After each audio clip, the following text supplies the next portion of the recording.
So we had First Reconciliation in here on Saturday, and so I unplugged this so it wouldn't be live streaming their confessions. Forgot to plug it back in, so I apologize for that. We come together today to celebrate the feast of Saints Simon and Jude.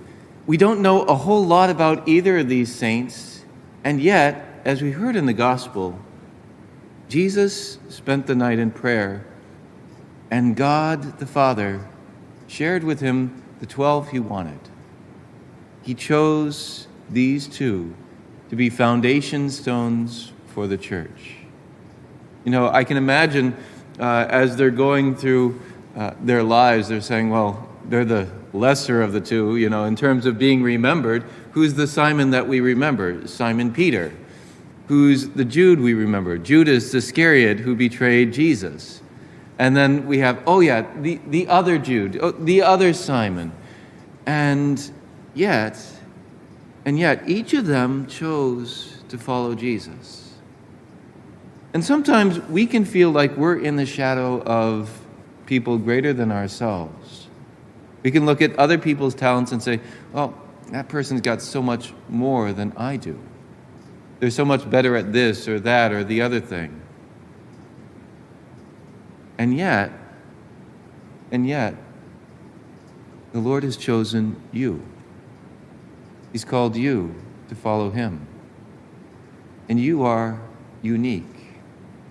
I was working with a couple that were thinking about getting married here at St. Charles, and what really threw me off was the guy's name was Vaughn. Now it's spelled V-A-U-G-H-N, but I don't know any other Vaughns. I mean, how many Nancys are there out there, or Bills, or, Johns, but Vaughn, this is like the first time I've actually met another person named Vaughn. It's like when at one point I had to get his attention, I said, Vaughn, and he looks up and he's like, no, that's me. No, that's not right.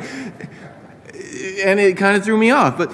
And yet, despite the fact that we have the same name, spelled differently, but we have the same name, each of us is unique.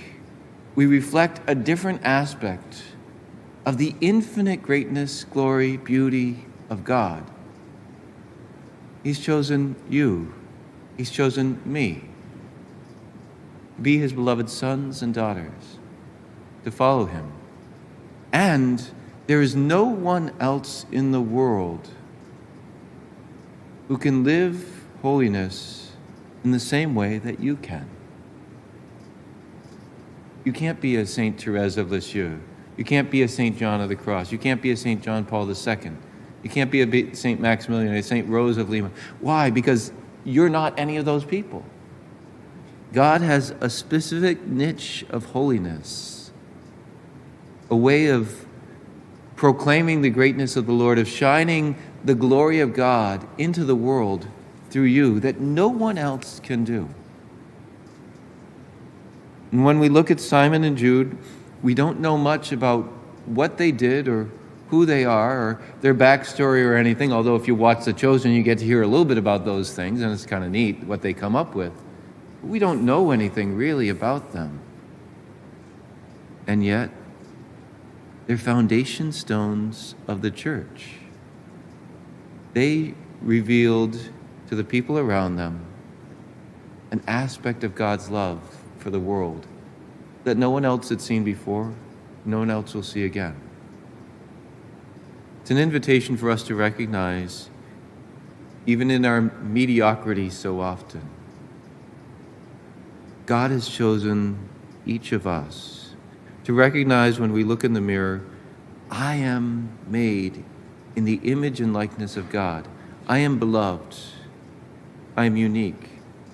Remembering back to when I was a camper at Camp Fatima, one of the kids was not in line, and the division director said, I'm going to call his name Fred because I don't remember his name. Fred, do you think you're special? What was he trying to say? Get in line.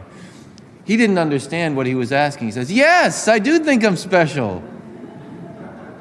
My mother tells me that all the time. But it's true. It's true. You, me, we are special. We are unique. We are called by Almighty God. We're not to look and say, well, I'm not as good as, but rather to say, God has chosen me to live out holiness in this time, in this place.